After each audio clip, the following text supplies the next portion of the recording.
Independence Day, June 30th, 1960. Leopoldville, Republic of the Congo.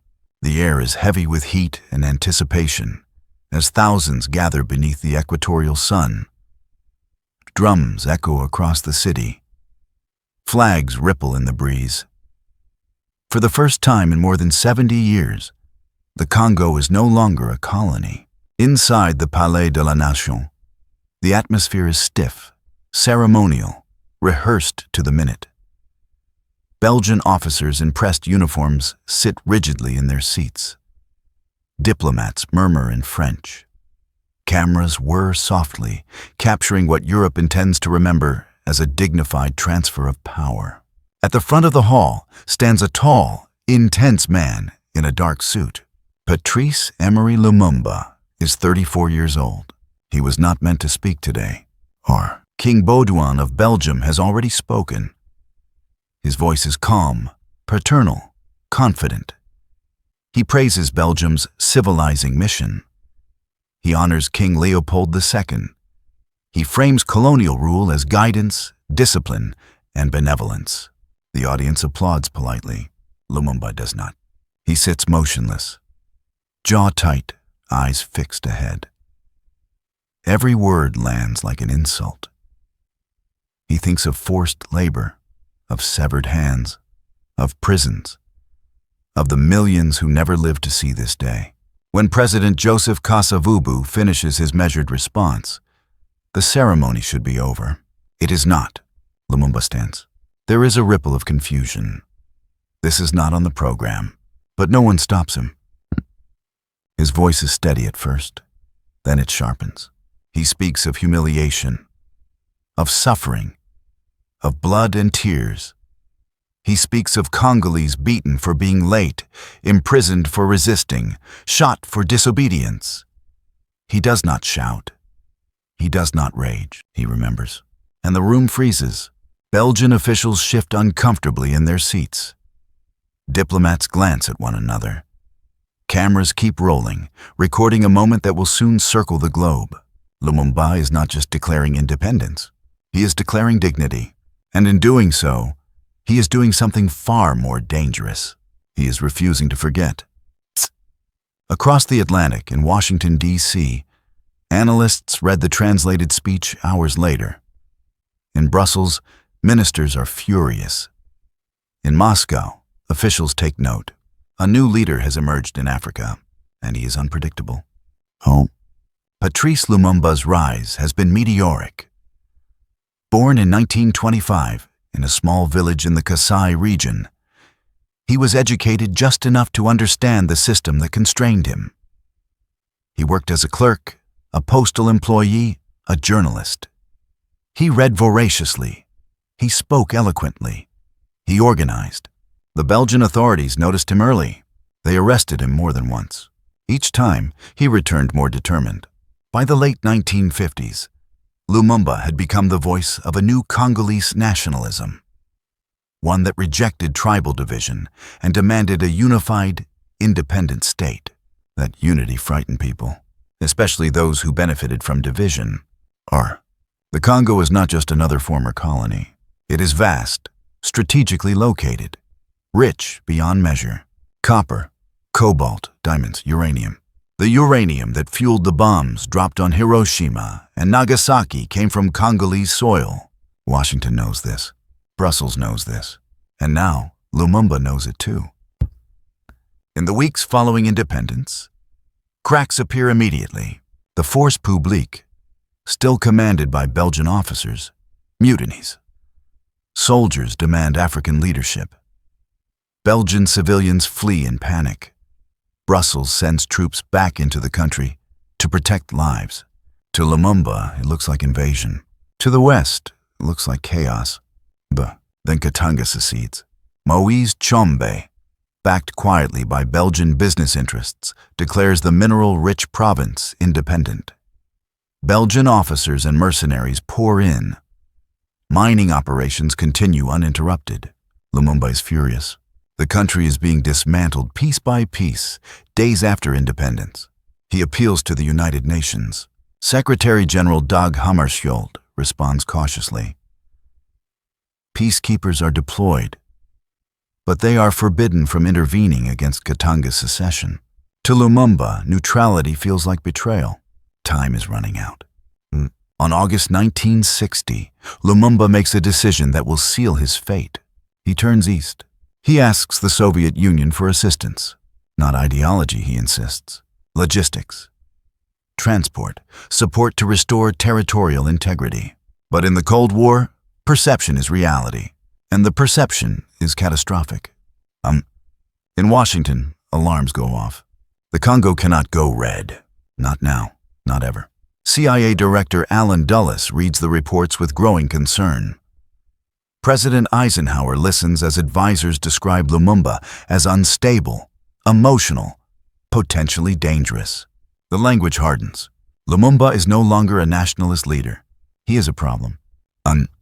Inside CIA cables, words like removal begin to appear. Not arrest, not negotiation. Removal. No. In Leopoldville, Lumumba senses the shift. Radio broadcasts turn hostile. Political allies drift away. President Kasa Vubu, under immense pressure, moves against him. On September 5, 1960, Lumumba is dismissed from office. Days later, a young army officer stages a neutralist coup. His name is Joseph Désiré Mobutu. Lumumba is placed under house arrest. Outside, UN troops stand guard. Inside, the walls close in. However, he still believes the people will save him. He is wrong. On November 27, 1960, under cover of night, Lumumba escapes. He plans to reach Stanleyville, where loyal supporters await. The journey is desperate. Roadblocks, river crossings, betrayal at every turn. Within days, he's captured, beaten, paraded, and handed over. By January 1961, Patrice Lumumba is no longer prime minister. He is no longer free, and powerful forces, far beyond the Congo, are deciding what must be done with him. The fate of a nation now rests on the silence of sealed rooms and encrypted cables. And the most dangerous part of the story has yet to begin. Independence without control.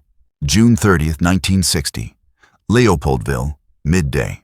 The sun beat down mercilessly on the parade ground as flags were raised and lowered in precise sequence. Belgian officials stood stiffly in pressed uniforms.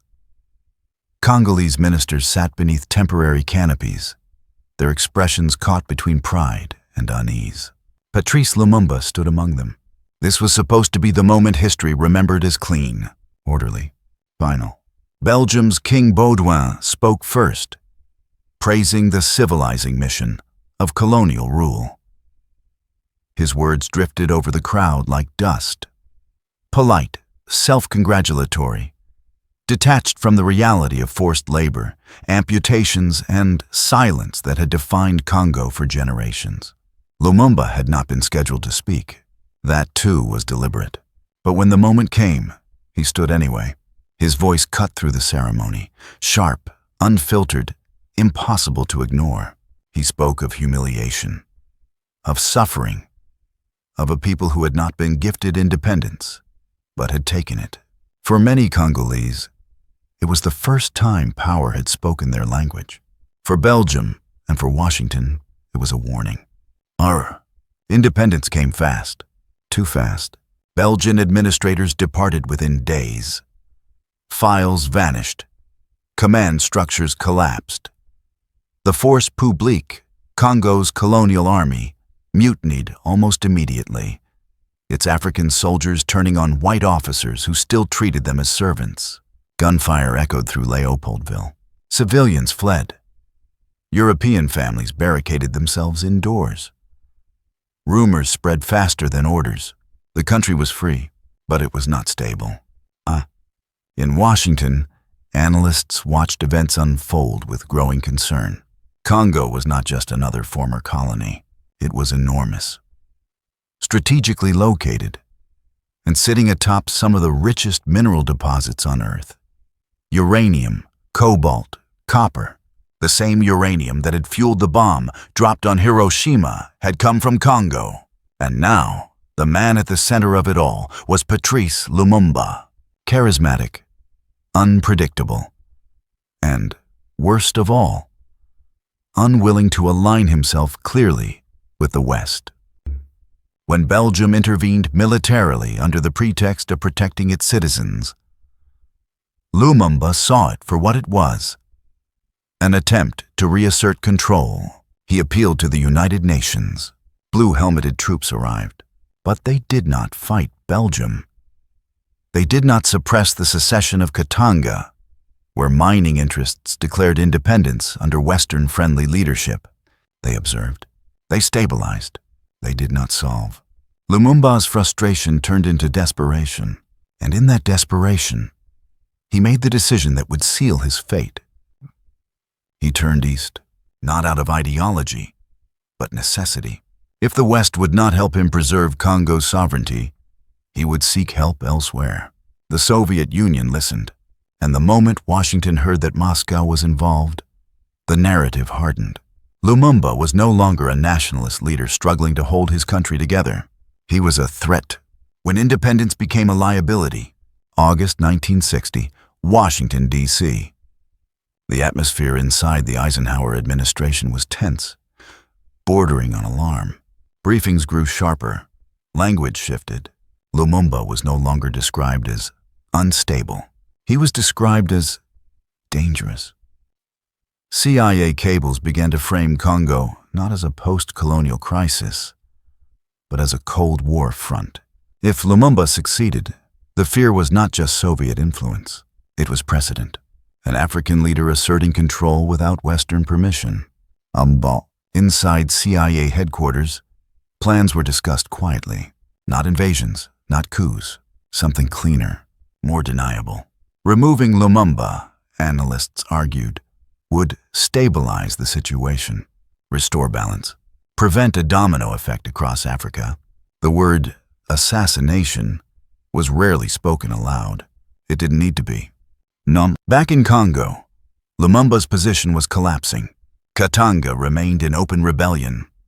The army fractured. Rivals within his own government maneuvered carefully. One of them was Joseph Désiré Mobutu, young, ambitious, and watching closely. When President Joseph Kasavubu dismissed Lumumba from office, the constitution fractured along with the country. Each side claimed legitimacy. Each side issued orders. The army chose who to obey, and it did not choose Lumumba. In September 1960, Mobutu moved. With quiet backing from Western interests, he seized control in what was called a neutralization. Lumumba was placed under house arrest. UN troops stood nearby.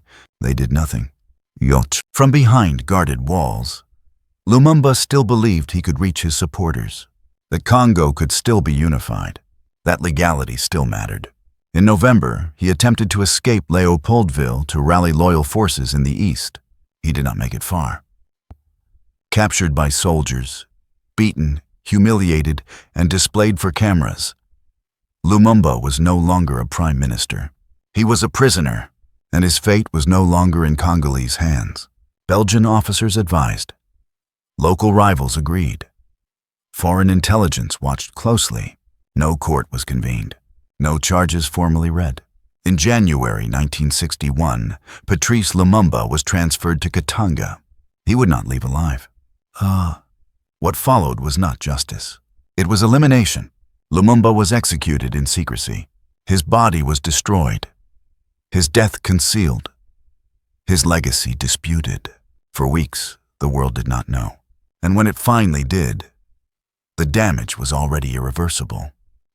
Congo descended into decades of instability. Mobutu would rule for years, backed by the West. Order returned, but sovereignty did not. Lumumba's death sent a clear message across the developing world. Independence was permitted. Autonomy was not. The execution that was never meant to be seen. January 17, 1961. Katanga Province. Late afternoon. The plane touched down on a remote airstrip carved out of red earth and scrub.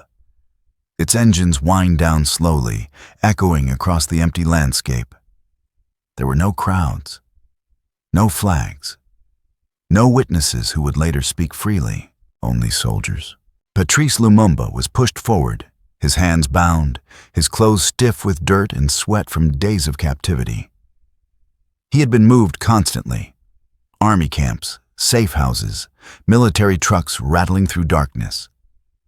Each transfer stripped away another layer of protection, another chance of intervention. By the time he arrived in Katanga, the decision had already been made, but it had not been written down. Inside the compound, Belgian officers conferred quietly with Katangan authorities. Their voices were low, precise. This was not rage. This was administration. A problem that needed to be resolved cleanly, efficiently, without leaving fingerprints. Lumumba stood apart, guarded by men who avoided his eyes. He was beaten again. Not for information, not for revenge, but to break him down to something manageable, something smaller than the symbol he had become. He did not beg. Witnesses would later recall that he tried to speak, that he addressed his captors not as enemies, but as men who would have to live with what they were about to do. His words were cut short. Silence was preferred. As dusk fell, 3 prisoners were led away from the compound. Patrice Lumumba, Maurice Mpolo, Joseph Okido. No formal sentence was read, no legal authority invoked. What happened next would be denied for decades. Erasure. The shots echoed briefly, then vanished into the trees. What followed was not chaos, but calculation. The bodies could not remain.